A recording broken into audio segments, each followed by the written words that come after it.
What's up, my terrible Tamarind Tenno? This is Rob from Gay Guy Plays, and today on The Daily Grind, we're gonna have a nice long chat about why I think DE should kill the Lotus.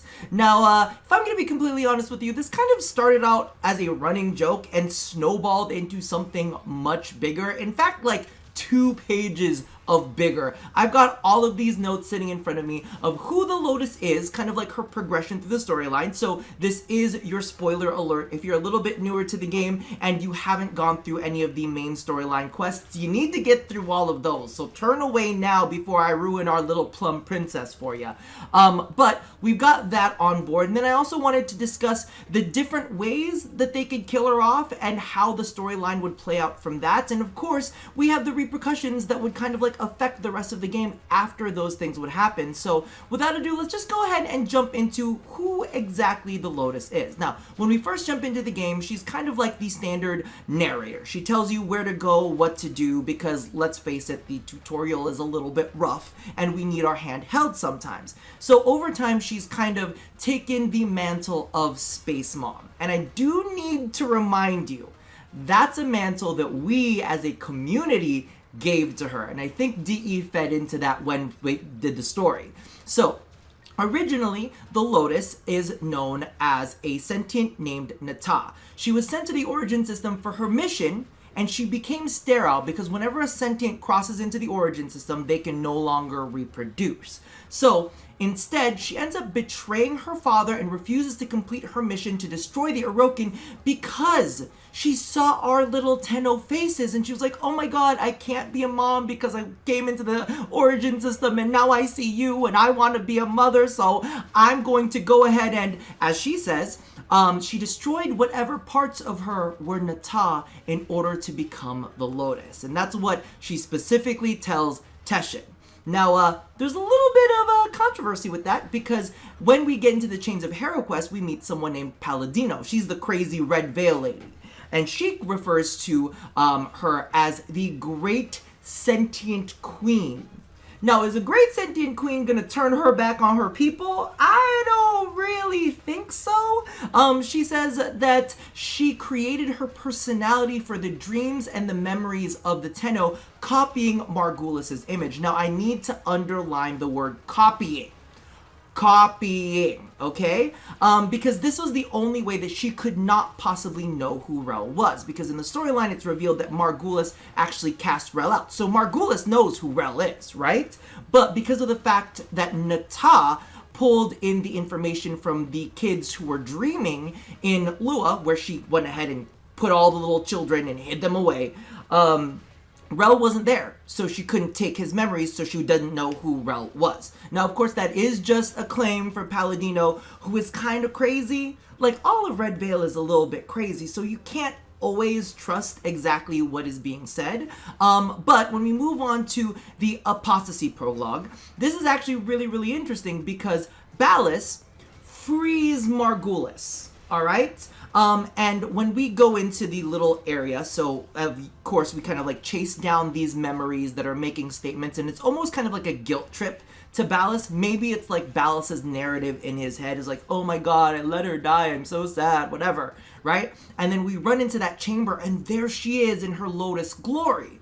But one of the interesting things that I'm sure you would have noted is there are all of these kind of like wires that are piped into her helmet. Now, when Ballas appears and she's like telling Ballas, she's like, oh, I'm not who you think I am. And Ballas is like, you know, he's got all these memories in his head and he's like, boom. He uses his Orokin magic to detach all of those pipes. And bitch is like, all right, I guess I'm coming with you.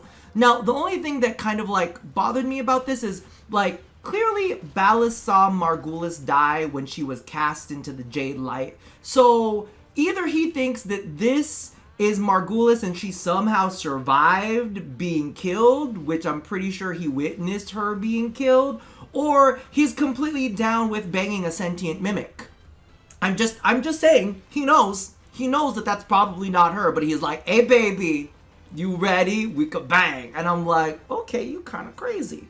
Now, as we go from there, it kind of like reveals itself, because I do have to stress the fact that all of those wires were cut off and she takes off her helmet. We move into the sacrifice, where we basically find out that Ballas is not over Margulis's death, right? And that he is going to betray the Orokin by giving Hun Hao all of the information about like the Tenno operators and all of that kind of stuff.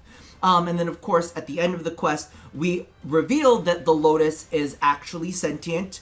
And when we're out like, oh my god, how are you looking all crazy like this? She's like, nah, this is who I am, bitch. She was like, I was that person who like evaporated Umbra in the very beginning. And I'm gonna go ahead and take Ballas away. Bye, I'm going my mama now. And that's basically what ends up happening in the sacrifice. So she takes on her sentient form after Ballas frees her. So again, Ballas down to bang a sentient. It's interesting. Anyway. So in the Chimera prologue, which is where we end up finding out what happened to Ballas because we stabbed him at the end of the sacrifice, right? So he's I had to rewatch my playthrough of the quest, and can I just tell you, it's just disturbing watching his little original legs flop around and seeing his body severed in the way that it was severed. I'm just, listen, either rewatch that video or, replay it back yourself. It's not a good feeling. But basically, he reveals that the Lotus had been manipulating everybody. That's basically how it works. That she is a sentient spy, a mimic, and from his own phrasing, she is a hawk calling with Sparrow's song. So she's pretending to be something and she's luring us in. Or she is a viper blending into the wood.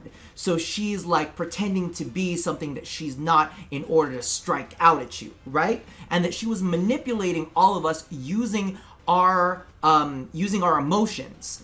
And he says that the Lotus has been manipulating us to destroy potential allies. Potential allies against what though? So as you can see from the very, very beginning, she's guiding us through, right? She's having us fight the Corpus. She's having us fight the, the Grineer. She's having us fight the Infested, which of course was where our Warframes were based off of. So she's having us fight all of these things back in order to keep everything in balance. But really what it seems like her intent was for us to fight everything back so that no forces would be strong enough to fight an oncoming sentient onslaught, right? So that's what he's kind of getting at. He makes note that the Lotus was just some cloud in the sky, just some shape they imagined. And that's why I'm talking about the whole us calling her Space Mom. Like, that's how DE is saying, well, we never said she was good. We just always assumed that her intent was good. And it kind of is that whole faulty narrator kind of thing that they've got going on. Like, okay, we're trusting this person, but really, should we be trusting what they're telling us? So what they actually end up coming to is he gives us this weapon to go and fight the sentients. So after that, we get an installment from the Jovian Concord, and this is where we get the most info from Nata. So she states that both of us, both the Tenno and her, were imprisoned in Lua's belly, and that she didn't spare us as an act of mercy. She was trapped in there too. So basically what ended up happening is that she was forced into not killing us because of the Orokin. And her quote exactly is, "My light remade by the creators, I became a memory, a ghost." So it's almost like that whole helmet thing and the wires that were like jacked into the Orokin area looking stuff was basically the Orokin's way of brainwashing her into becoming a mother for the Tenno. She didn't do it by her own choice. She did it because she was brainwashed by the Orokin. She also confesses that she is a mimic and a spy, which totally fits into the whole copying Margulis's image from the Tenno dreams, right? So she was conceived to burrow into nests, kind of like Lua, and swallow the pitch eggs of their war machine, right? Which would, again, be the operator because the war machine would be the Warframes and we're the ones handling them. So basically, she was made to kind of like assimilate in, fool us, and then kill us because she's a mimic and a spy. So at the end of the day, it's very, very obvious that she did not come here with the intent of saving us. But what ended up happening is the Orokin actually were the ones who managed to capture her and brainwash her into taking care of us and hiding us away from the sentient onslaught. So that's kind of like what her storyline is so far. Now, of course, initially seeing all of this, I'm like, kill the Lotus, get rid of the Lotus, she's done, I want her out. But I really started thinking about it, through this whole process, and I was like, all right, how could they do this within the storyline? Exactly how would this end up playing out? So, we actually have a couple different options. The first one is a redemption arc. And I actually borrowed a quote, all miracles require a sacrifice. So as we saw from the new War trailer, the Lotus is clearly there with the sentient mother, and she's got a whole flock of sentients. In addition to all of that, she's working with Alid to make amalgams, alright? So we'll get into the whole how that works as a redemption arc, but basically in the sacrifice, Ballas alludes to the fact that the Lotus foresaw what is going to happen, so maybe she's a little clairvoyant, or maybe she has some insight into the plans of the rest of the sentient and what they're going to do. So, in this redemption arc, she would use her mimicry skills in order to return to the sentient mother in order to gain her trust so that she could betray her. So it's like a double betrayal, Maybe she did end up merging with those dreams that Margulis had, and she did start to create this kind of like love for the Tenno. Maybe it was genuine and true, and she was like, oh my god, like, I need to fool them into thinking that I'm the enemy in order to get with the enemy, then betray the enemy. And my biggest thing about this is she teams up with Alid. Now, we already know Alid is shady as fuck. He's introduced the Mutalis strain, which makes the, which makes the corpus into, like, robots into infested. Like, it's inorganic matter, blending in with organic matter. So he's been fucking around with a lot of science bullshit, so clearly he's a great choice to make sentient kids with. Now, here's the thing about this. He's also been referred to as Orokin by Hunhao several times, and Hunhao clearly does not like Alid. So what I'm thinking is, what if the redemption arc is that she is teaming up with Alid to create amalgams as a means of fighting back the sentient army, right? Because this whole time she's been working against all of the different factions, right? She's been like, pushing back on the Grineer, been pushing us against the Corpus, been pushing us against basically everything, right? This is her first time that she's establishing herself. Like, she's building something, right? Instead of, taking something away. So maybe she's building these amalgams as kind of a way to be creating an army that's stationed here to fight against the sentients. And I think that this is a great thought where she ends up becoming, a great ally to us. But she could reveal this as a big betrayal to the sentient mothership in order to help us defeat her, or at least hold her off. And she could be revealed at the very, very end as an emotional sacrifice. Like, the only way that, she could possibly destroy the mothership is with like a great amount of energy that only her and her amalgams could harness, or she has to be the one that detonates a bomb, something weird like that she has to end up fighting off the mothership. And then we get this really, really emotional sacrifice from her because, listen, we've been betrayed. She needs to do a lot in order to regain our trust and to be a sacrifice, to be this miracle in order to save the Origin system, I think is a great turnabout of story. And let's be real, her storyline is basically done, right? Like, she was this mimic, this evil thing that she came in, she became good, and then she realized that the only way to save the good thing that she had built was to pretend to be bad again in order to betray those that would harm us. I think that that is a fantastic way to kind of like go out with a bang, needless to say. And the great thing about that is if she does die, she can finally rest. She no longer needs to be our Lotus. And she's proven that she no longer needs to be our Lotus because Ortis can literally just simulate the shit that she says. And then we can carry on her memory, right? So that's kind of like a way for us to move on instead of having the Lotus there the whole time. And then we can use that memory in order to fight back the sentient forces. And here's the thing, where this basically leaves the game is, yes, we may have either destroyed the sentient mothership, or we might be able to damage the sentient mothership from making too much progress to encroach in on the system. So that way, you know, all of a sudden we're not flooded with a bunch of sentients everywhere.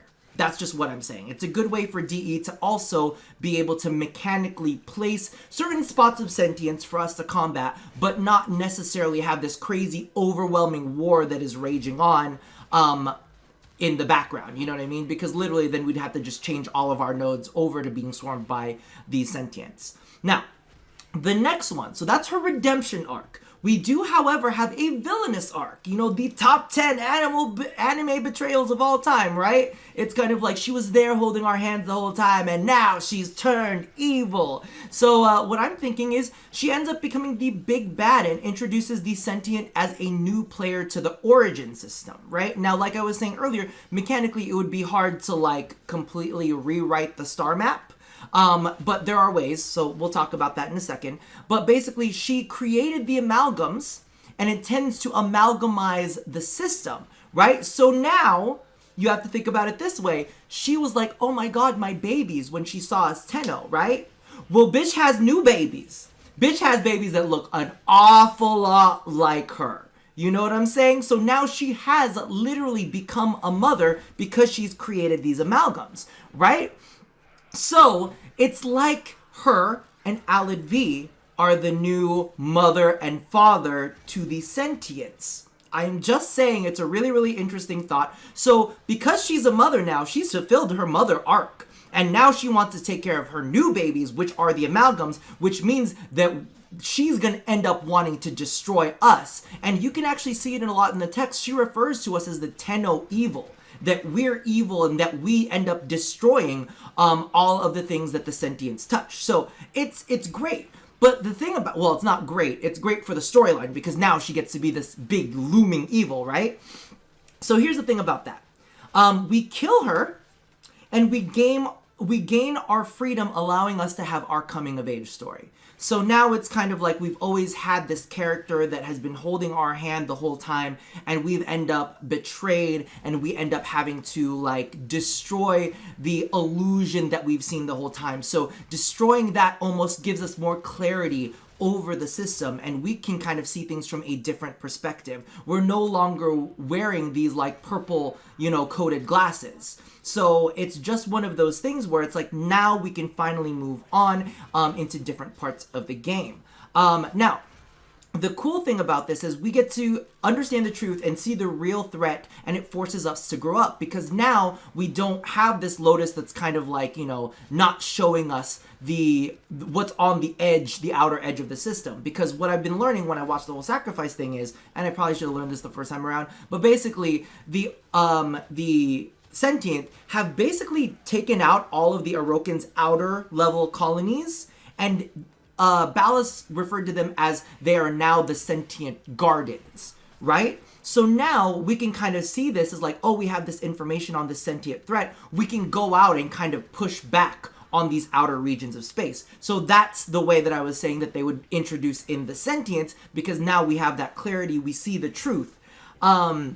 The cool thing about this part of the storyline, if we end up killing the Lotus, it could enrage the sentient mothership and thus expands the map to the outer colonies. So now she's gonna heavily try to like push back on the Tenno because she just lost one of her children. I'm sure she's lost plenty of children, but now she's like, oh, I see the real threat. They can kill someone as powerful as Nata. We must fight back. And so now we actually do have some threats that we can go ahead and take on. It's a great way for DE to expand the star map into this difficult territory, and also give us a way to kind of like traverse difficulty into our railjacks, right? Now we got to fly out to the more difficult areas, which would help tie in railjack into the rest of the storyline. Now, I'm going to say something that completely goes against all of what I've said so far. She doesn't have to die in this one. Ooh, I just saved the Lotus. But instead, we end up killing the mothership. So we don't kill the Lotus, we spare her, you know what I mean? Because that's like, oh, we can't kill our mother, whatever. But instead we kill the mothership, and she's forced to truly adopt the mantle of evil sentient queen mother. So her and Alidvi are now going to be the new creators of the sentient race. And it's more localized, you know, we're not looking at like outer things in the map. It's actually going to be somewhere that's already existing in our map. Now, like I had said in the previous one, you know, her storyline is basically over. She's kind of like, if she goes villain, if she goes full villain, that's the end of her storyline as the Lotus. But what happens is her old storyline dies and she gets a new storyline. Her storyline is rebirth. She's a new character, we get a new villain, and her arc as a good guy is just done. She is like the new sentient queen, and she is the big bad threat. So I think that that's a great way for her character to live on, but also for the Lotus to die. So technically, the Lotus still dies, and Nata becomes evil sentient queen mother. Now, the great repercussions that I think come out of all of this is that it frees up a lot of new narratives. And if you think about it, a lot of our quests have always involved the Lotus in some way, shape, or form. Some like sentient threat, something hanging out in the darkness, right? So once this new threat is revealed, once we see the sentience, once we see her for who she truly is, and either we conquer that or we deal with that as an ongoing threat, this allows us to have new narratives in the game. Like, what the fuck is happening with the Unum? Like, how is Onko traveling space-time, and what does Little Duck have to do with any of this? Right? That's a really interesting storyline that I would like to visit, free of the Lotus. I don't give a shit about the Lotus when it comes to that one. I just want to know exactly what's going on with that weird Orokin Tower magic, alright? And then, of course, we also have the story with the Man in the Wall, a creature that has been around, you know, since the very beginning, or even before the beginning. He's just this creeper that's just got this twisted energy that corrupts anything that it touches. Like, I want to know about those storylines, and kind of, like, if we take a look at where those storylines sit, those either came before the Lotus, or those like are in a completely different dimension to the Lotus. So a part of me is like, all right, let's kill her in one way or another, figuratively or literally, so that we could go ahead and move on and explore all of these other stories that are also very, very interesting, because like you can only take so much of this whole mother narrative, and for me, I'm done with it, and I want to see it become a really interesting conclusion. So that's my current take on why I think DE should end up killing the Lotus. Let me know down in the comments below which way you would like to see the story go. Would you love a redemption arc where she dies and we have to like live on and fight in her name? Do you want her to turn like pure villain and then we have to stop her from becoming a villain, and then, you know, we have to fight the sentient mothership and now that's the new threat? Or do we want her to not die and just adopt a whole new persona as this big bad that like is a looming threat over the system?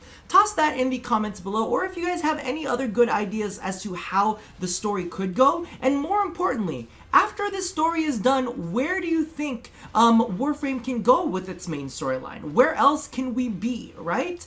Leave all of your feelings down there, and as always, love somebody, hurt nobody, and touch yo body. And pineapple does belong on pizza. I'll see you guys next time. Bye-bye!